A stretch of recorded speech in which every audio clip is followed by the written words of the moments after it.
Friends, आज आपण केली मस्त मोठ्या गोळीची भाजी. कैरी घालून केलेली ही डाळ भाजी चवीला अतिशय छान लागते. शरीराला थंडावा देणारी भाजी करायला सुरुवात करूया.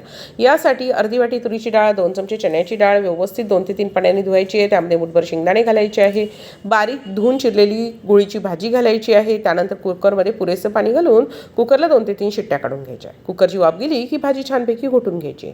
कैरी घालून भाजी करतोय त्यामुळे काय केलेली आहे, कैरी आपण छान सोलून घ्यायची, तिचे बारीक चिरून घ्यायची आहे आणि ती कैरीसुद्धा या भाजीत घालून घ्यायची आहे. कढईमध्ये तेल गरम केलं आहे, तेलामध्ये मोहरी घालायची. मोहरी तडतडली की ठेचलेला लसूण, हिरवी मिरची, आलं, कढीपत्ता, हिंग याची मस्त फोडणी करून घ्यायची. ही फोडणी छान खमंग झाली की त्यामध्ये घालून घ्यायचं आहे आपल्याला लाल तिखट, धना पावडर, हळद आणि त्याचबरोबर घालून घ्यायचं आहे हिंग. हे सुद्धा व्यवस्थित आपण फोडणीवर परतून घ्यायचं आहे. त्यानंतर आपली मस्तपैकी घोटलेली डाळ भाजी घालून घ्यायची आहे. डाळ भाजी घातली की चवीनुसार मीठ घालायचं आहे, त्याचबरोबर गूळ घालायचा आहे आणि एक उकळी आली की गॅसची पॉवर कमी करायची आणि भाजी खतखत उकळू द्यायची की आपली घोळीची डाळ भाजी तयार.